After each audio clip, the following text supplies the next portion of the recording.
Tuan penjilat Prabowo Gibran. Teruntuk sekelompok mahasiswa yang beberapa hari lalu membubarkan diskusi secara paksa di kampus UGM Yogyakarta. Di Amerika, pihak-pihak yang suka mengganggu pidato, diskusi, atau berteriak mengganggu sebuah event disebut sebagai hecklers. Ini sering terjadi terutama di era Barack Obama. Saya beberapa kali menonton langsung bagaimana pidato dan diskusi Obama diganggu oleh para hecklers ini. Tapi baru kali ini saya melihat hecklers versi Indonesia sebrutal ini. Dan menurut saya pribadi, ini memalukan. Kenapa memalukan?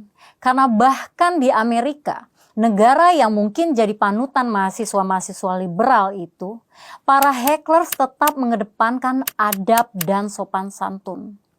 Obama berkali-kali menegur para hecklers dengan satu prinsip. Disagreement tetap harus mengedepankan adab dan rasa hormat. Saat seseorang berbicara, yang lain menunggu gilirannya. Karena teriakan dan kerusuhan tidak menyelesaikan apapun dan pesannya pun tidak akan tersampaikan dengan baik. Contoh paling jelas terjadi tahun 2013 di San Francisco.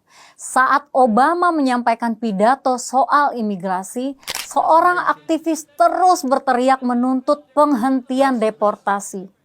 Apa yang Obama lakukan? Ia tidak menyuruh petugas keamanan menyeret orang itu keluar. Ia justru mengambil mikrofon dan dengan tenang menjelaskan satu hal, bahwa cara paling gampang memang berteriak dan menuntut. Tapi jalur yang lebih sulit adalah menempuh proses demokratis dan legislatif yang berliku. Karena hanya itu yang menghasilkan perubahan yang nyata dan jangka panjang. Berteriak itu mudah, mengubah sesuatu lewat proses yang sah itu jauh lebih sulit. Tapi itulah satu-satunya jalan yang paling efektif. Itu Amerika. Negara yang sering dikutip sebagai kiblat kebebasan oleh sebagian mahasiswa kita.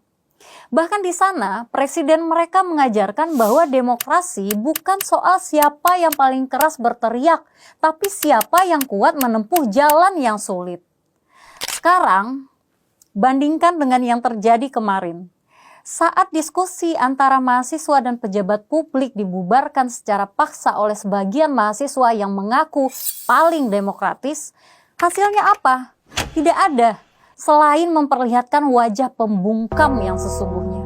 Acara yang dengan tujuan mulia itu menjadi tidak produktif, bukan karena pejabatnya anti kritik, tapi karena sebagian oknum mahasiswa itu sendiri yang membungkam suara pemerintah.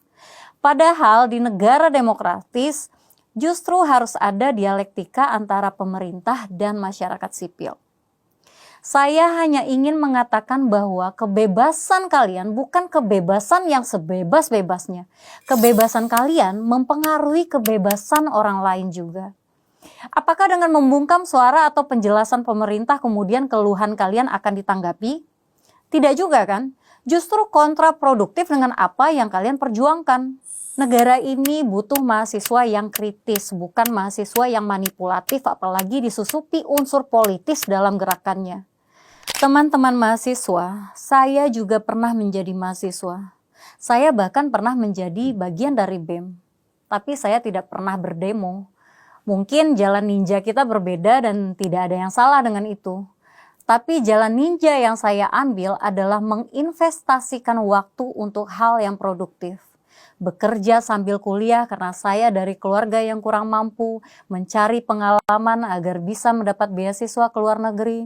Semua itu saya dapatkan bukan karena menjilat dan bukan dengan cara yang lebih hina lagi, yaitu mencaci maki hanya untuk mendapatkan panggung dan exposure.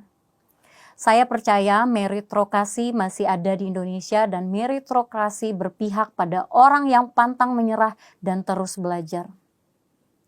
Kepada masyarakat Indonesia, silakan menilai dengan jernih dan rasional mana yang benar-benar memperjuangkan suara rakyat dan mana yang hanya memperjuangkan panggungnya sendiri. Kasih ulti dengan bukti. Pada makan MBG nggak? Apa? Suka nggak? Suka. Lanjutin ya. Ya. Ya ibu-ibu ya. Ya. Wah ibu-ibu mantap nih dukung.